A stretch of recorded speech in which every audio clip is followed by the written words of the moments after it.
Bonjour chez vous, bienvenue dans notre émission spéciale Temps des Fêtes. Aujourd'hui, notre thème du jour est Jésus, le centre de Noël.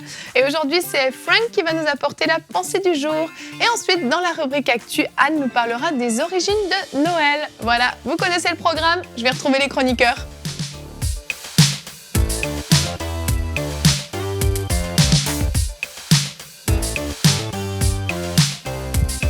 Bonjour à tous. Bonjour Yves. Bonjour Mère Noël. Mère Noël. Ça me va bien, ça me va. Vous allez bien? Oui, ça bien. va, oui. Super. Encore une émission donc sur le temps des fêtes, Noël. Donc je veux juste préciser à ceux qui nous regardent que ce n'est pas une émission à polémique. Chacun a son opinion sur ce qu'est Noël ou ce que n'est pas Noël. Donc vraiment, je vous encourage à ne pas débattre en long et en large sur Noël dans les commentaires. Ça vaut pas la peine, c'est pas utile. Nous, ce qu'on veut aujourd'hui, c'est mettre Jésus au centre de tout ça, que Jésus soit élevé, que Jésus soit glorifié. Amen. Et c'est le but de cette émission. Amen. Et on va le faire tout de suite avec la pensée du jour.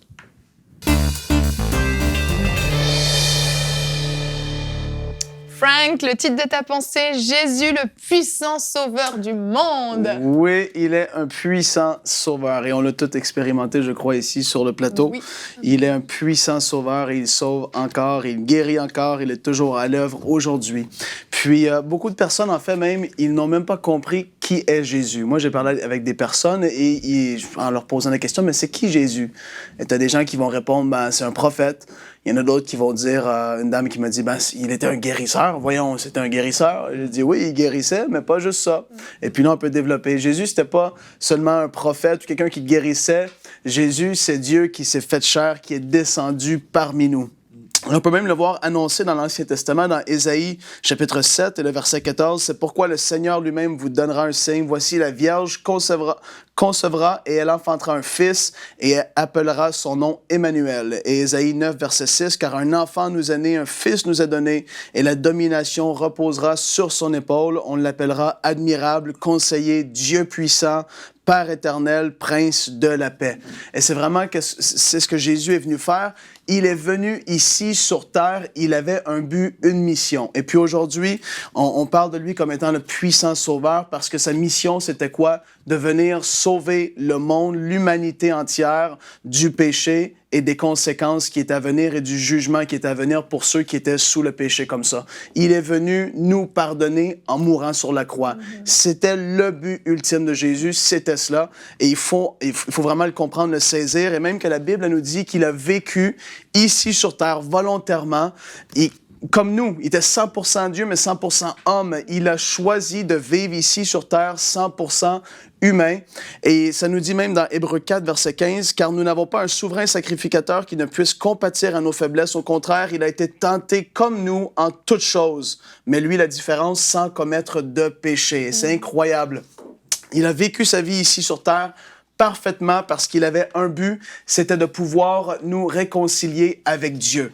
Et dans 1 Timothée 2, verset 5 et le verset 6, on peut lire « Car il y a un seul Dieu et aussi un seul médiateur entre Dieu et les hommes, Jésus-Christ, homme, qui s'est donné lui-même en rançon pour tous. » Et le mot « médiateur » ici, ça veut dire celui qui intervient entre deux parties, soit pour faire ou restaurer la paix et l'amitié, ou mettre en forme un accord ou pour la ratification d'une alliance. Il est venu réconcilier l'homme avec Dieu. Il est venu pour qu'on puisse avoir cette alliance avec Dieu, que cette connexion directe avec Dieu puisse être là parmi nous. Il est venu pour que par la suite, il avait dit à ses disciples, « Il vous est avantageux que je m'en aille, parce que lorsque je serai parti, je vais vous envoyer l'Esprit de vérité, pour que le Saint-Esprit puisse venir habiter en nous, qu'on puisse avoir la nature de Dieu en nous. » Jésus, il est le puissant sauveur et il veut se manifester à vous aujourd'hui si vous ne l'avez jamais rencontré encore comme étant votre sauveur. Il a payé le prix ultime à la croix. Il a donné sa vie. Il a été obéissant jusqu'à la mort. Et la Bible nous dit même que à peine est-ce qu'on mourrait pour quelqu'un qui est bien, peut-être est-ce qu'on mourrait pour quelqu'un qui est bon, mais nous tous, nous qui étions des pécheurs, Christ est mort pour nous. Et ça, c'est absolument glorieux. Il faut le saisir et dire, wow, Jésus il est descendu, il a vécu sa vie parfaitement, il a pris sur lui le châtiment que moi je méritais en fait. C'est moi qui méritais d'être cloué sur cette croix, c'est moi qui méritais d'être séparé de Dieu par tout ce que j'ai fait de mauvais sur cette terre. Mais Jésus a dit non, moi je veux venir réconcilier l'homme avec Dieu. Je veux que cette connexion soit là. Et puis c'est ce qu'il a fait. Il est venu comme étant le puissant sauveur. Et aujourd'hui, si vous voulez l'accueillir dans votre vie au travers de cette émission, on va en parler un petit peu plus aussi. Qu'est-ce qu'il a fait à la croix pour vous? Pour moi, je l'ai accepté dans ma vie et j'ai vu qu'est-ce qu'il a fait. J'ai vu sa puissance en action. J'ai vu comment il m'a restauré, comment il m'a transformé, le bien qu'il a fait dans ma vie. Je peux pas le renier. Il a tellement fait de bonnes choses pour moi et c'est la vérité. Jésus est venu sur terre et à Noël, on se rappelle de ce qu'il est venu. Il est né ici pour un but, et c'était d'aller sur cette croix, mourir pour nos péchés, 3 jours plus tard, ressusciter d'entre les morts pour briser la mort. La mort, moi je le dis comme ça, la mort est morte. La mort a plus de puissance sur nous. C'est absolument glorieux. Une fois que moi je meurs sur cette terre physiquement, je ne serai pas mort, je vais vivre éternellement. Je le sais parce qu'il a payé le prix pour moi. Et aujourd'hui, on veut vous encourager à vous ouvrir à ce qu'il a fait pour vous aussi à la croix. Amen, amen. C'est la naissance de Jésus, c'est quelque chose d'absolument extraordinaire. Ouais. Si on prend le temps de s'arrêter quelques minutes et de réaliser ce que c'est le plus beau, le plus bel acte d'amour que Dieu a fait envers toute l'humanité. Le plus bel acte d'amour, c'était un plan qui a été formé depuis des dizaines, des centaines d'années. Ouais. Et tout à coup, l'aboutissement de ce plan, on commence. Jésus vient sur terre. Jésus quitte le ciel, abandonne toute sa gloire, tout ce qu'il a, tout ce qu'il est, pour venir sur terre dans le corps d'une femme, une vierge. Et parfois, on élève cette femme, Marie, on élève cette vierge, mais en réalité, c'est ce qu'elle portait qui était précieux. C'est la vie de Jésus-Christ, le Fils de Dieu, qui vient sur terre. Et c'est absolument extraordinaire. Et j'aimerais qu'on commence avec notre verset du jour, qui aujourd'hui est dans 1 Jean 4, 14. Le Père a envoyé son Fils pour être le sauveur du monde. C'était uniquement ça. C'était ça le seul et unique but de la venue. Le Père a envoyé son Fils pour être le sauveur du monde. Et c'est ça. Et on l'a expérimenté, comme tu l'as dit, nous tous autour de cette table. Un jour, on a réalisé que Jésus était notre sauveur, qu'on avait besoin d'un sauveur et qu'il était là, qu'il était disponible. Et c'est ça, et c'est ça qu'on veut se souvenir aujourd'hui dans cette période, dans ces temps des fêtes. On veut s'en souvenir, mais pas seulement aujourd'hui, on peut s'en souvenir toute l'année, mais pendant cette période, on s'en souvient encore davantage. Et c'est important de rappeler que c'est Jésus, le centre de Noël, et que, comme on l'a lu dans ce verset-là, Dieu n'a pas envoyé Marie pour sauver le monde. Oui. Mais Dieu a envoyé Jésus. Amen. Et c'est important de se le rappeler, surtout dans les traditions qu'on peut connaître, que ce n'est pas Marie qui a sauvé le monde. Non. Marie n'a sauvé personne. Marie a simplement reçu une grâce. Une grâce lui a été faite. C'est super, c'est un cadeau. Et pour recevoir un cadeau, on n'a rien à faire. C'est une grâce imméritée qui nous est venue de la part de Dieu. Et en ces temps de fête, c'est important de ne pas se tourner vers Marie, parce qu'on a toutes sortes de personnes qui nous écoutent, mais de se tourner vers Jésus-Christ, le seul sauveur du monde. Ouais. Alors, beaucoup de gens vont aller à l'église, dans des églises catholiques et d'autres églises orthodoxes et autres, pendant ces fêtes, allumer un cierge, une bougie, et ils vont commencer peut-être à parler à Marie, etc. Mais si on peut s'approcher de Jésus-Christ, le sauveur du monde, et c'est ce que je peux partager avec plusieurs personnes dans les rues, que ce soit des musulmans ou des catholiques, ou quel que soit un peu les approcher de Jésus, je dis, mais allez vers la bonne personne. Ouais. C'est Jésus-Christ, le sauveur du monde. Ouais. C'est lui le centre de toutes choses. C'est lui le centre de Noël, mais c'est aussi lui le centre de chacun de nos jours. Il est le centre de tout. C'est ça. Ce qui est merveilleux aussi, c'est que Marie a accueilli le Seigneur Jésus, comme nous pouvons l'accueillir à Noël. C'est ça qu'on veut aujourd'hui, c'est que les gens à la maison qui puissent vraiment l'accueillir véritablement. Et je trouve que c'est merveilleux parce que, comme EMC TV est là, à la télévision, dans le temps des fêtes, je crois que c'est un temps merveilleux, un temps de récolte. Donc, s'il y a des gens éloignés de Dieu, peut-être qu'ils ont connu Dieu juste d'une certaine façon religieuse, peut-être juste en allant à l'église, mais aujourd'hui, on peut le recevoir personnellement dans notre vie. Et c'est ça qui fait toute la différence dans une vie. Vraiment, la venue du Seigneur Jésus a marqué l'histoire de l'humanité, mais aussi ce qui est merveilleux, c'est pas juste de le savoir d'une façon historique, mais de le connaître personnellement et de vivre cette différence dans nos vies. Moi, dans toutes les réunions d'évangélisation que j'ai prêchées, je me suis souvent dit, mais comment est-ce que tu peux dire, Frank, aux gens qui ont besoin d'un sauveur parce qu'ils ont péché? Parce qu'aujourd'hui, il faut être politiquement correct. On peut pas dire à des gens, t'as péché. Aujourd'hui, l'Évangile, parle pas du péché, parle juste de la grâce, parle juste de l'amour de Dieu, et c'est vrai. Mais la Bible a dit dans Romains 3, 23, « Car tous ont péché et sont privés de la gloire de Dieu. Et pourquoi est-ce que tu as besoin d'un sauveur si tu n'es pas perdu? Tu n'as pas besoin d'un sauveur. Tu demandes à des personnes, mais Jésus t'a sauvé de quoi, en fait? Les gens, ils savent même pas, en fait. C'est une perdition éternelle qui les attendait avant tout. C'est pas juste d'être séparé d'avec Dieu ici sur terre. C'est après la vie, il y a la mort et il y a le jugement qui est à venir. Et ça, c'est une vérité. Et je me disais, mais comment est-ce que je peux partager ça et dire aux gens et prêcher avec assurance? Et je peux pas. C'est la parole de Dieu, c'est même pas moi qui le dis. Elle dit que tous ont péché. Comme tu dis, c'est pas un fait historique. Non, on a tous péché. Moi, j'ai péché plein de fois. Mais je l'ai fait. Mais la grâce de Dieu, c'est ça. Jésus, il est venu, il a versé son sang pour nous à la croix. Il est mort pour nous sur cette croix parce que nous, on méritait. À cause de nos péchés, on était séparés de Dieu. Et les gens, ils comprennent pas pourquoi je suis séparé de Dieu. Non, il y a comme un mur entre toi et Dieu. C'est ça que tu dois regarder. Et entre toi et Dieu, là, il y a une séparation si tu n'as pas fait de Jésus ton sauveur. Et quand tu dis, Jésus, je te demande pardon pour tout ce que j'ai fait. Entre dans ma vie, je veux que tu sois le Seigneur de ma vie. Je crois que tu es mort sur la croix et ressuscité. C'est comme si ça fait ça. Et là, ta connexion avec Dieu est rétablie. Parce que là, maintenant, il te voit plus toi dans tous tes péchés, il te voit toi en Jésus. Et là, il voit la perfection de Jésus, il dit, « Wow, voilà mon fils, il est revenu à la maison. » Et là, il te voit dans la sainteté de Jésus, il te voit dans la perfection de Jésus. C'est tellement glorieux. Moi, j'y pense, ça me bénit tellement. Il me voit comme ça. Il me voit comme ça, parfait, saint et juste. Et j'ai avoir peur de quoi que ce soit sur cette terre. Moi, quand je meurs, je m'en vais rencontrer Dieu. Je le sais parce qu'il m'a pardonné et c'est ça que Jésus a fait. Est-ce que tu crois vraiment ça? Je le crois de tout mon cœur. C'est ça. C'est ça qu'il est venu faire. Il est venu nous réconcilier vraiment. Il y a beaucoup de gens qui reconnaissent Jésus aussi comme un prophète. Beaucoup aussi le reconnaissent comme le Fils de Dieu.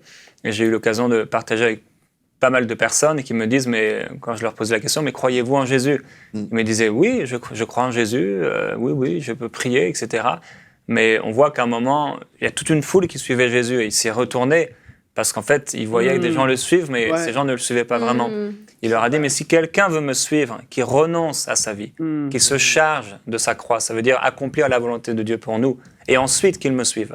Et je sais qu'aujourd'hui, il y a des gens qui écoutent et qui n'ont pas fait de Jésus-Christ, peut-être c'est leur sauveur, ils ont l'espérance d'être sauvés, mais c'est pas leur Seigneur, c'est pas celui qui réellement dirige leur vie. Et c'est ce que Dieu nous demande. Il y a des gens qui croient en Jésus le prophète, des gens qui croient en Jésus le Messie, des gens qui croient en Jésus le Fils de Marie, mais c'est pas suffisant.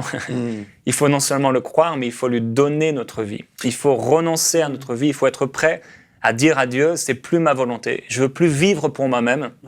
Je reconnais que j'ai péché. Et le plus grand péché, c'est d'avoir vécu ma vie en étant mon propre maître. Il dit, chacun était son propre maître. Mais il veut nous diriger. Il est le bon berger. Aujourd'hui, c'est une invitation que je veux faire à ceux qui nous écoutent. Parce que plusieurs, vous allez dans des églises, etc. Vous allumez des cierges à Noël. Vous faites une petite prière. C'est pas suffisant.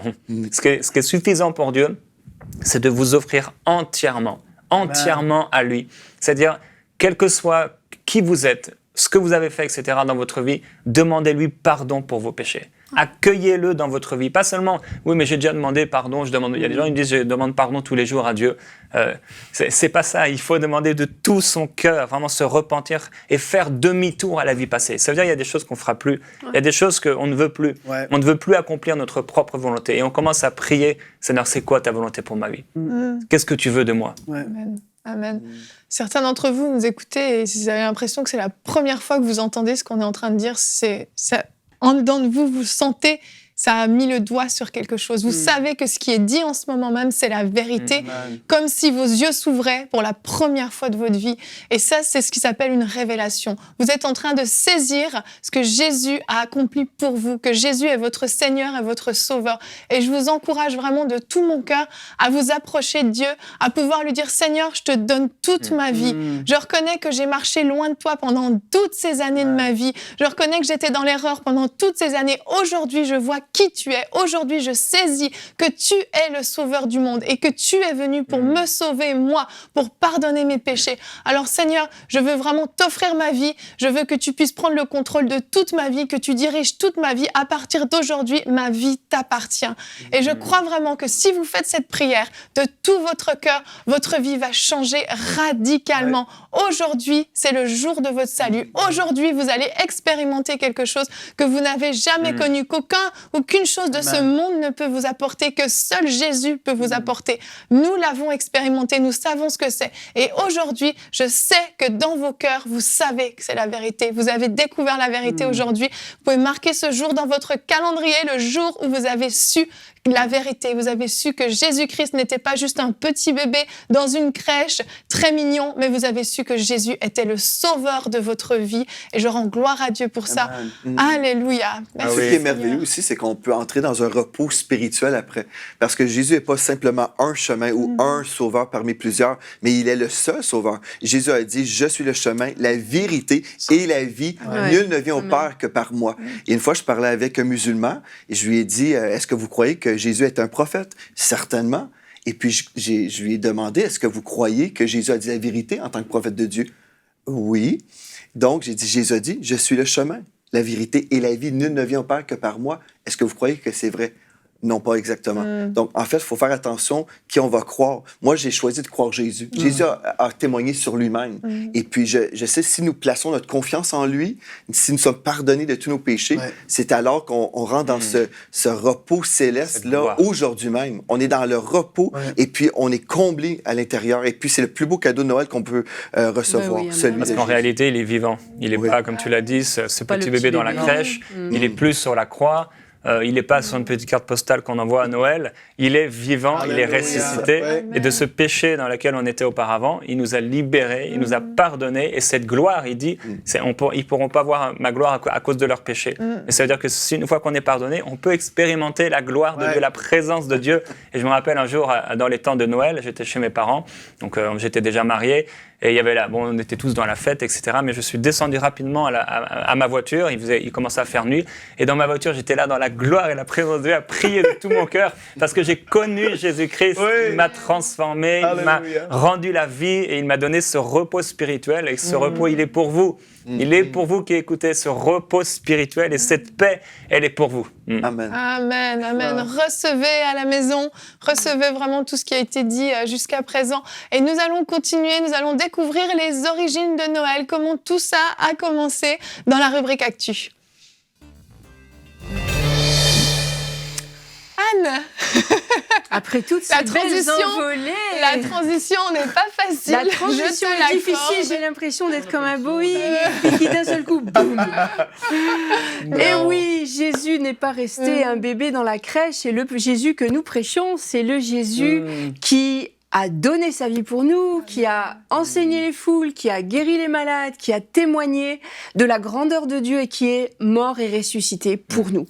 Et c'est sûr qu'on est dans une période de fin d'année où Noël est partout. Enfin, moins que vous soyez au fin fond de je ne sais pas où d'ailleurs. Noël est partout et on connaît tous le lien avec l'enseignement chrétien de Noël. Alors, tu m'as demandé de faire cette rubrique sur les origines de Noël pour qu'on sache exactement de quoi on parle. Et c'est vrai que certains, tu l'as dit en début d'émission, certains ont déjà une idée très arrêtée sur le fait et ne fêtent pas Noël et rejettent Noël. Mais si vous êtes avec nous ce matin et que vous vous posez les questions sur Noël, c'est ce qu'on va voir ensemble. d'où est-ce que ça vient, Noël? Et vous vous dites peut-être, mais je croyais que c'était une fête chrétienne. Eh bien oui, c'était une fête chrétienne, et ça l'est toujours d'ailleurs, parce que la fête de Noël, c'est la célébration de la naissance de Jésus. Alors c'est une célébration symbolique, on sait pertinemment que ce n'est pas le vrai anniversaire, la vraie date, mais c'est une célébration de la naissance de Jésus, Fils de Dieu et le Sauveur attendu, et qui avait été annoncé par les prophètes. En ce moment, il y a 2 milliards de gens sur cette planète qui fêtent Noël avec comme toile de fond la naissance de Jésus-Christ, même si c'est plus ou moins visible dans leur pratique. Et il y en a encore beaucoup plus qui fêtent Noël juste pour une question commerciale. Et même, je lisais un article qui disait qu'au Japon, où juste 1% de la population s'identifie comme chrétien, c'est une fête gigantesque. C'est devenu vraiment un déballage de richesses et de lumière et de cadeaux gigantesques. Donc, on voit bien que dans beaucoup de pays, Noël a perdu sa signification chrétienne et est juste une fête commerciale et païenne, on va lâcher le mot. Et alors, d'où vient ce mot Noël? Le mot Noël est très ancien. J'ai trouvé le renseignement suivant. On le retrouve pour la première fois en 1262 dans un ouvrage qui s'appelle Le voyage de Saint Brendan. Et avant, on appelait les fêtes de Noël les Natis Domini, c'est-à-dire la fête de la naissance du Seigneur. Avant que ça s'appelle Noël, c'était Natis Domini, Natalis Domini. Et au XIIIe siècle, vraiment, on voit régulièrement l'apparition du mot Noël tel qu'on le connaît maintenant. Et l'orthographe un peu bizarre et qui pose tellement de problèmes aux anglophones, par exemple, qui apprennent le français, avec ce petit double point sur le E, ça a été fixé en 1762 seulement dans le dictionnaire. Alors, quand est-ce que l'Église a commencé à fêter Noël? On l'a dit, on l'a redit déjà hier, aujourd'hui encore, on le sait que ça a une base païenne. L'Église des premiers siècles, donc l'Église dont on voit les prémices dans les Actes des Apôtres, ne fêtait pas Noël. Et c'est juste récemment qu'on a trouvé des traces historiques. Il y a quelques communautés. Vous savez que dans les débuts de l'Église, dans les 3 premiers siècles de l'Église, les communautés chrétiennes fonctionnaient de façon quasiment indépendante. Elles avaient de temps en temps la visite d'apôtres et d'enseignants, mais elles fonctionnaient de façon assez autonome dans toute l'Asie mineure et le bassin méditerranéen. Et on a retrouvé des attestations de célébration, on va dire secondaire, de la naissance de Christ. On l'a fêté le 6 janvier ou le 28 mars ou le 20 mai, mais ce n'était pas une fête majeure. Dans le calendrier chrétien de l'Église primitive, on fêtait Pâques, on fêtait la résurrection de Christ, et certainement pas encore, en tout cas, sa naissance. Mais c'est seulement au IVe siècle. Vous savez qu'au IVe siècle, il y a eu quand même un événement majeur dans l'histoire de l'Église, c'est que l'Empire romain est devenu officiellement chrétien. C'est devenu la religion de l'Empire, aussi bien d'Occident que d'Orient. Et à l'époque, c'était Constantin, l'empereur Constantin, qui a décrété que tout le monde devait être chrétien et que la religion officielle, ça serait le christianisme. Et on a, en 380, donc par l'édit de Thessalonique, on a interdit les cultes païens. C'est-à-dire tout ce qui ne fêtait pas Christ était interdit. Et Noël est devenu officiellement la fête de l'incarnation du Sauveur le 25 décembre, donc au IVe siècle. Et on a pris cette date pour une bonne raison, c'est que déjà à l'époque, il y avait de vastes festivités, de grosses festivités chez les païens au moment du solstice d'hiver. Et je dis, c'est pas seulement dans la Rome antique, mais aussi dans les peuplades de Scandinavie, les peuplades germaniques. Il y avait souvent, au moment du solstice d'hiver, des festivités parce qu'on avait fini les récoltes et on entrait on était dans l'hiver, et c'était les premiers jours qui rallongeaient. Donc, on fêtait le solstice d'hiver dans beaucoup de sociétés. Et dans la Rome antique, on fêtait le solstice d'hiver par 2 types de festivités. Il y avait des Saturnales, donc à peu près du 17 décembre au 23 décembre, on fêtait les Saturnales où on revivait l'âge d'or, c'est-à-dire un temps mythique où tous les hommes étaient égaux. Vous le savez peut-être pas, parce qu'on parle souvent Dieu mon deuxième point, mais celui-là est important. Donc les gens mangeaient à la table de leur maître, les esclaves étaient pour quelques jours comme libérés de leur statut d'esclaves. Ils avaient le droit de manger à la table de leur maître, et c'était une ambiance de paix, de partage, de fraternité. Et on arrêtait, on faisait une trêve aussi bien au niveau public que privé. Il y avait comme une trêve généralisée. Et à l'époque impériale, ces jours de Saturnales étaient suivis d'une dizaine de jours plus tard des calendes de janvier. Et là, on faisait des grands repas, un peu comme ce qu'on fait maintenant dans le fond. Un grand repas la veille de des calendes de janvier, des échanges de vœux et des traînes. On s'offrait des petits cadeaux et c'est un peu comme ce qui est devenu notre nouvel an. Okay. Et aussi, au moment du solstice d'hiver, je vous en parlais, puis ceux qui s'intéressent à Noël, vous avez certainement lu ces histoires-là, vous qui êtes convaincus effectivement que Noël a une base païenne. C'était le culte au dieu Mitra qui était venu de Perse et on rendait hommage à ce dieu, ce Sol Invictus, c'était ce soleil invaincu. Et c'était un culte qui était reconnue religion officielle en 274. À l'époque, il y avait un empereur romain qui s'appelait Aurélien, qui était un peu glauque.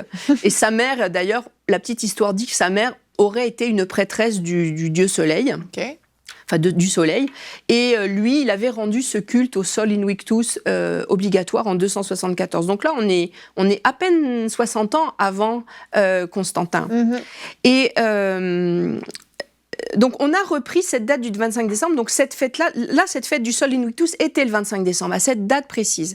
Et on a repris, quand on a décidé que Noël serait fêté, on a repris ce 25 décembre parce qu'il y avait une valeur métaphorique. Comme on fêtait le rallongement des jours, c'était la lumière du monde et on a repris la symbolique du soleil renaissant. Alors, c'est sûr qu'à la base, oui, c'est tout à fait païen, archi-païen, tout ce qu'il y a de plus païen. Mais c'était une valeur métaphorique. On a dit on va fêter le soleil renaissant. Et on a transposé ça sur le christianisme avec la naissance de Christ. Mais on le sait, c'est absolument pas le 25 décembre qu'il est né. Quand est-ce qu'il est vraiment né ? Vous allez me dire, c'est bien beau, on sait quand est-ce qu'il est pas né, mais est-ce qu'on sait quand est-ce qu'il est né ? T'as un scoop. Ouais, j'ai des petits, en tout cas des embryons de scoop. Et les évangiles de Matthieu et de Luc nous disent que Jésus est né sous le règne d'Hérode le Grand. Et Hérode le Grand est mort en -4. Donc, c'est difficile d'être né 4 ans après la mort d'Hérode le Grand, puisque Matthieu et Luc nous disent que Jésus est né sous Hérode le Grand. Et c'est simple, l'erreur vient du 6e siècle. Donc, 600 ans après la naissance de Jésus-Christ, il y avait un moine qui était extrêmement érudit, à qui on avait demandé de faire des calculs compliqués pour déterminer des dates comme Pâques. Et ce monsieur qui s'appelait Denis le Petit, c'est dommage qu'Annabelle soit pas là parce que je l'avais en latin, c'est Dionysius Exiguus. Wow. Donc Dionysius Exiguus, c'était un érudit, un moine érudit, et il a fait des calculs et il s'est trompé de 5 ou 6 ans pour fixer l'an 1. Donc, mais on était quand même 600 ans après, donc on lui pardonne. On lui pardonne.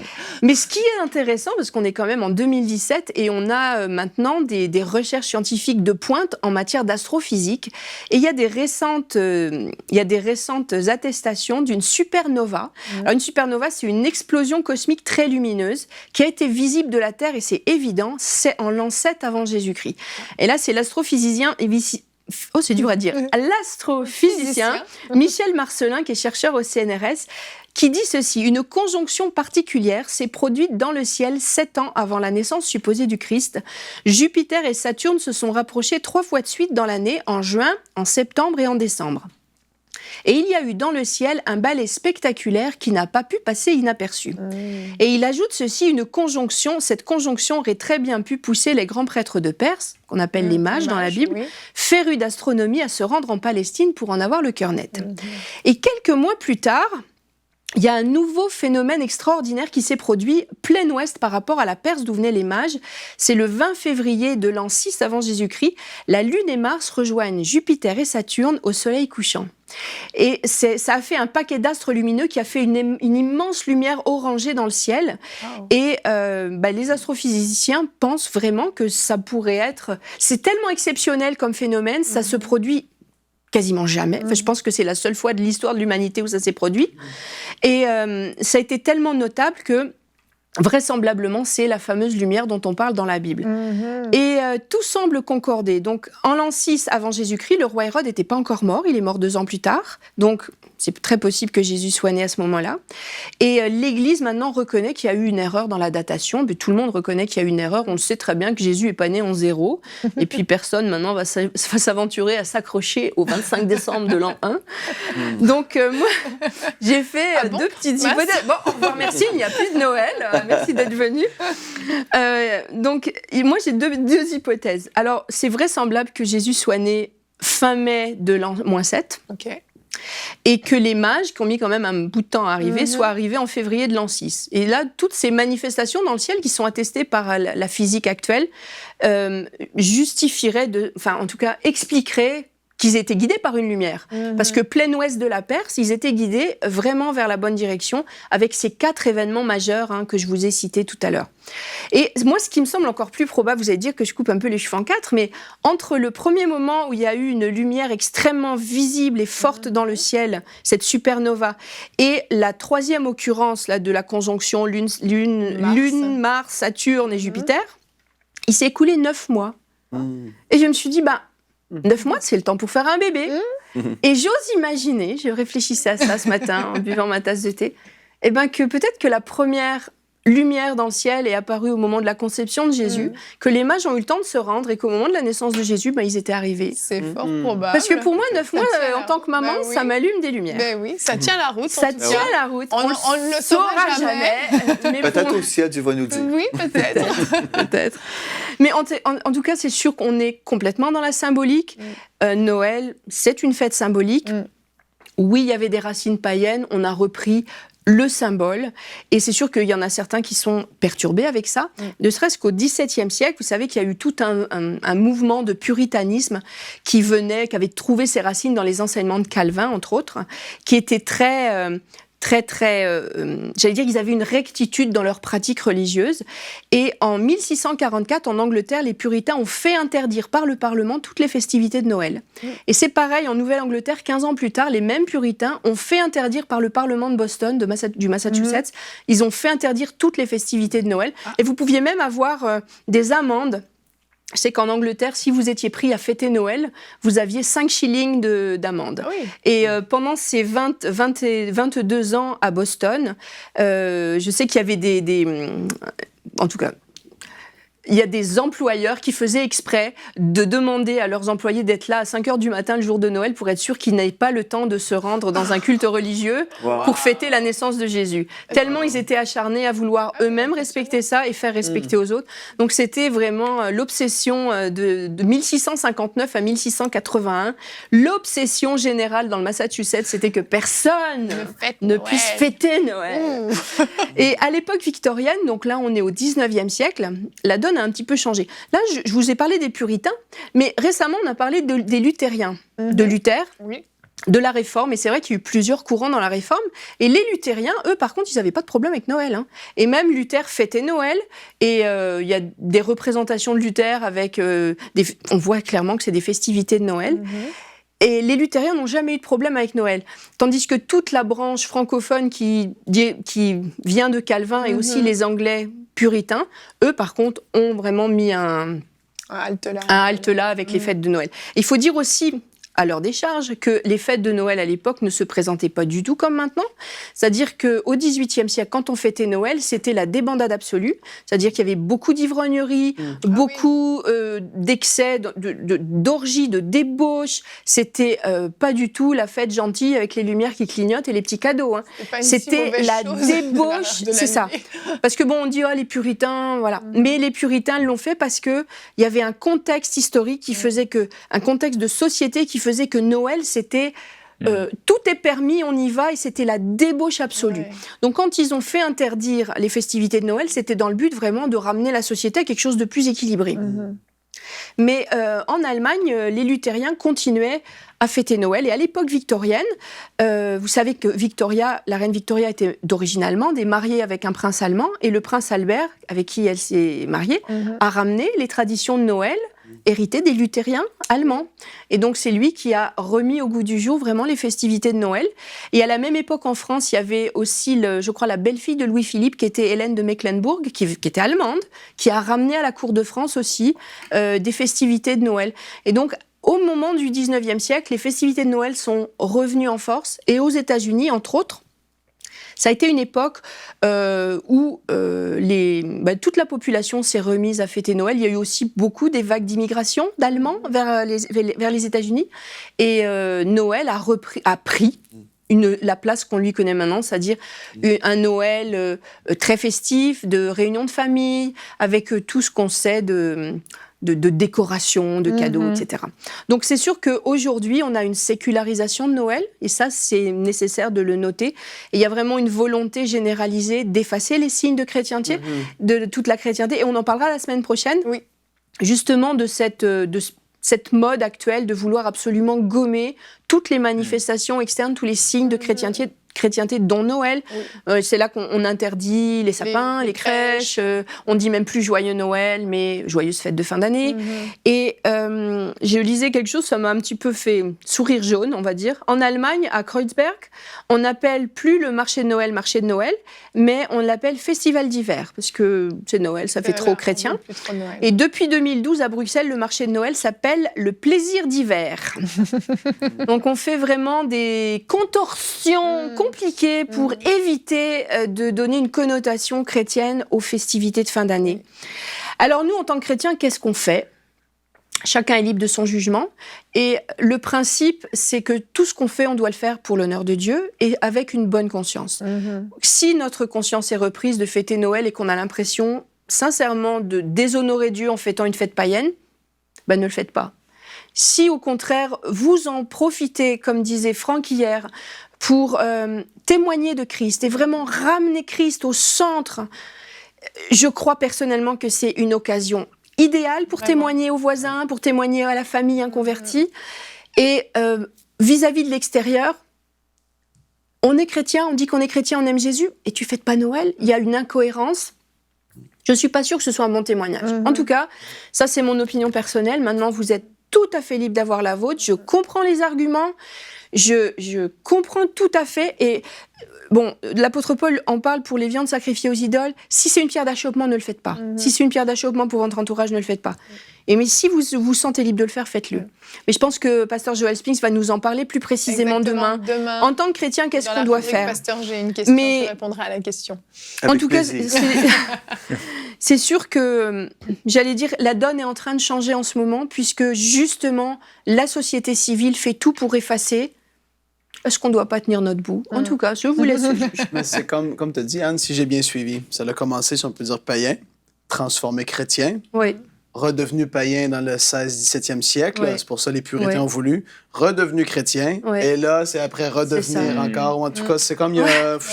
Mais moi, j'ai quand même une suggestion. Je me dis, après tout, si Jésus est né au mois de mars, si on veut vraiment pas s'associer aux festivités païennes, eh ben fêtez Noël au mois de mars. Voilà. Et puis, faites-vous une journée familiale où vous centrez sur Jésus et où vous enseignez vos enfants sur la naissance de Jésus. Pourquoi pas ? Après tout. Il y a une chose, en fait, moi je trouve on doit être cohérent en tant que chrétien. En fait, si on étudie les racines de la majorité des choses dans notre société, on va retrouver le paganisme. Partout. Le fait que je suis marié, ben, vous savez, par ce jonc, n'est-ce pas? Mais même ça, il y a une origine païenne. Si je dis lundi, c'est païen.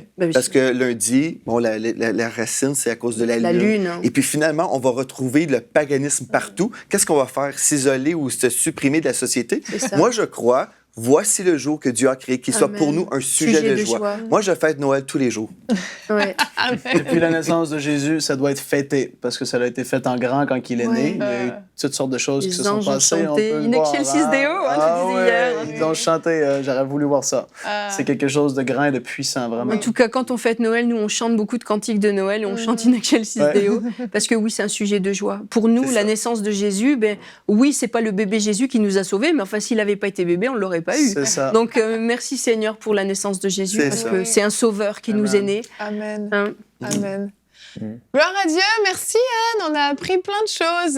Tu as parfait notre culture et pour ceux qui ont des familles qui aiment bien débattre autour de sujets sensibles, je crois que tu as donné aux chrétiens en tout cas tout un tas d'arguments. Et une chose, Yveline, je pense, il y a plusieurs chrétiens qui rentrent dans les débats. On doit se poser la question, est-ce que je veux gagner des âmes dans le temps de Noël? C'est ça. Ah, c'est ça, c'est le cœur de Dieu, c'est de gagner des âmes. Donc si on passe à côté, si on perd notre temps à débattre des choses, on perd le focus. Et Dieu, son cœur se dirige toujours vers le perdu. Exactement. Donc, si les gens nous parlent de Jésus ou on va au centre d'achat, on entend la musique qui célèbre la venue de Jésus, bien, est-ce que je devrais participer et chanter aussi ou dire non, c'est païen? Je pense qu'on perd le but si on est toujours dans les arguments, parce que les argumentations contre Noël.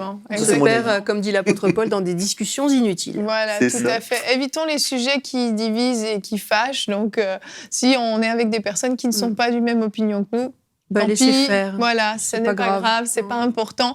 Nous, je vous le rappelle, ce qu'on désirait dans cette émission, c'était mettre Jésus au centre de ces temps des fêtes, mais de votre vie plus particulièrement. Et je suis convaincue que certains d'entre vous aujourd'hui, vous avez fait de Jésus le Seigneur et le Sauveur de votre vie.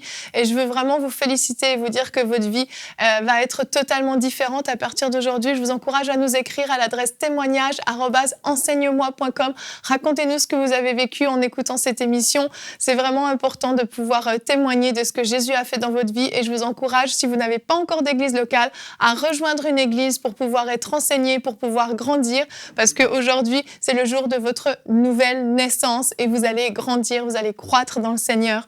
Merci à vous tous pour cette émission. On rend gloire à Jésus encore une fois. Il est le centre de notre vie, il est le centre de Noël également. Et nous allons nous retrouver demain, encore une émission spéciale Noël, la dernière de la semaine. Notre thème sera « Semer de l'amour pendant le temps des fêtes ». Et nous aurons donc la rubrique « Pasteur, j'ai une question » à laquelle Pasteur Joël répondra sur « Les chrétiens doivent-ils fêter Noël ?» Voilà, on se retrouve demain et bonjour chez vous.